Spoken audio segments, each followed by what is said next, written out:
turganimdan juda ham xursandman. 3 kundan beri Farg'onaga, farg'onaliklarga faqatgina tashakkur aytyapman.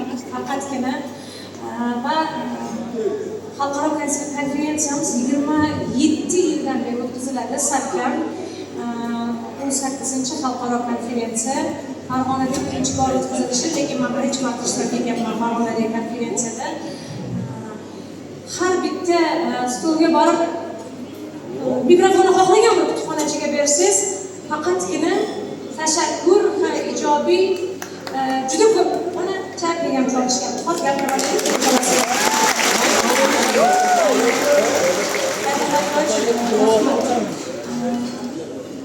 Men faqatgina bu yerda ishtirok etayotgan kutubxonachilar nomidan emas, balki respublikadagi hamma kutubxonachilar nomidan o'z minnatdorchiligimni bildiraman. Bizni kamtar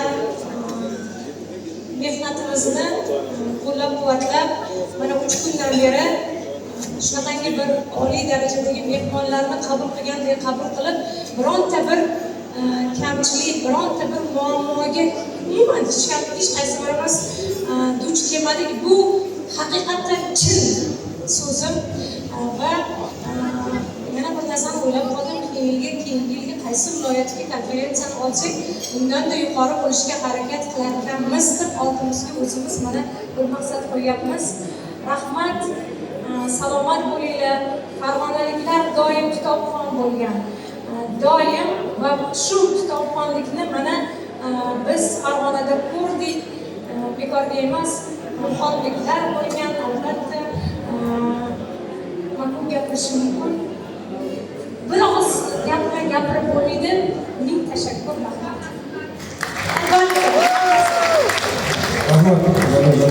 Assalomu alaykum, yana bir bor hurmatli aziz mehmonlar, hurmatli opalar, akalar, hurmatli xorijdan kelgan mehmonlarimiz. Yana bir bor sizlarni Farg'onada ko'p ko'rganman, bag'oyat xursandman va ana shu o'tgan 3 kunlik konferensiyamiz yaxshi, muvaffaqiyatli o'tgani bilan barchangizni chin yurakdan tabriklamoqchiman. Va bu ajoyib bir tadbir bo'ldi. Biz o'zimiz niyat qilgan tadbir bo'ldi. Biz o'zi shu buyuk kitobxonlik yili deb e'lon qilib, nima tadbirlarni qilsak bo'lar ekan deb turgan paytimizda mana Umid opa aytib, bizda ham bir takliflarimiz bor, shunaqa konferensiya niyatimiz bor deganlarda, shu aytdim, niyat xolis ekan. Kecha ham o'zlariga aytdim, niyat xolis ekan. O'z niyatimiz to'g'ri ekan. Mana shu bugungi kitobxonlik yilimiz doirasidagi eng yorqin, eng chiroyli, eng bir go'zal tadbir bo'ldi desam, to'g'ri bo'ladi. O'zikka ko'z qo'yganlar bo'ldi dedi-yu. Shuning uchun sizga ham katta rahmat. Shunday tashkilotchilik uchun, bizni Farg'onaga shuncha mehmonlarni olib kelganingiz uchun meni eng yaxshi ko'rgan maqolim bor. Mehmon keladi eshikdan, rizq kelar teshikdan. Men juda ham yaxshi ko'raman. Mana shu kim mehmon kelsa, boshim osmonga yetadi. Nimaga shuncha odam keldi? Shuncha odam bizga ziyo olib keldi. Shuncha odam bizga nur olib keldi. Shuncha odam mana bugun kecha tadbirlarimizdan mana birinchisi bo'lsa ham mana festivalimiz.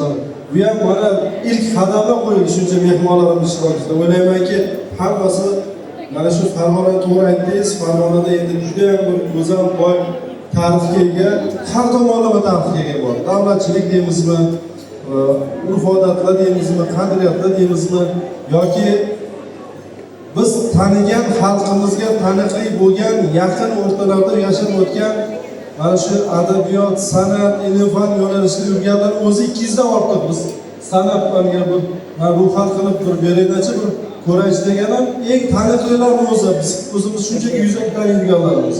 Qancha bizlarni qilmagan, bizlarni ruhsatga olmaganimiz hali qancha mana shu ochilmagan ham mana talantda ham hali xalqimiz orasida yuribdi.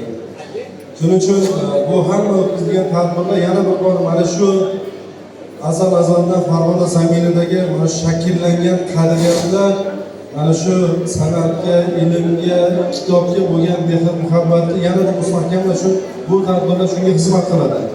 Kecha hurmatli prezidentimiz ham selektorda aytdilar, qolganlar xafa bo'lmasin dedilar, lekin ta'lim sohasida Farg'onani o'ziga yarasha darg'alar bor, o'ziga yarasha obro' e'tibor bor dedilar. Shuncha yig'ilishni o'zida. Kecha selektorda. Mana shu gaplarni o'zi bizga o'zi katta qanot va albatta bu gaplar endi biz oqlashimiz kerak. Shuning uchun Biz doim tayyormiz. Yana qanaqangi mana shu kutubxonachilik sohasida bo'ladimi yoki mana shu ilm ziyod tarqatish yo'nalishida qanday tadbirlar bo'lsa, kitob qonunligi bo'yicha bo'ladimi, biz qabul qilishga tayyormiz. Siz doim bizni mana aytdim, orqa oldingizdan hurmat qilamiz. Siz mehnatingiz va siz orqali butun mana shu respublikamiz jamoasini kamtarona, lekin juda ham buyuk xizmatdan, mehnatdan hurmat qilamiz. Shuning uchun hammalarga chin ko'ngildan rahmat aytmoqchiman. Yana bir bor tushunsinlar, ishlaringlarga shunaqa savobli ishlarga bundan yog'gan omad va zafarlar yor bo'lsin. Rahmat. Хайрулла Хайрбаевич, гости из Санкт-Петербурга, Светлана Анатольевна рвется, микрофоны tortib olaman deyaptilar. Хочет пару теплых слов от чистого сердца высказать. Глубоко уважаемый Хайрулла Хайрбаевич, мы действительно, вот я думаю, что все делегации, да, у нас 29 гостей из 11 стран здесь присутствуют. Я думаю, они все со мной согласятся, что мы чувствовали себя не просто как дома, мы чувствовали себя такими дорогими гостями. Медаль Жанна наш давнишний друг, мы в Фергане мы первый раз, и мы себя почувствовали, как будто мы часть большой семьи. Вам лично огромное спасибо. Первый раз мы видели, чтобы Хоким, чтобы руководитель действительно получал библиотечный орден, как мы считаем, медаль. Я считаю, что все должны руководитель на вас равняться. То, что почитающий человек и человек, любящий библиотеки, имеет прекрасное и яркое будущее, счастье, здоровье. И всегда ждем и в Санкт-Петербурге, и во всех 11 странах, которые здесь есть. Кята Рахмат. Спасибо большое.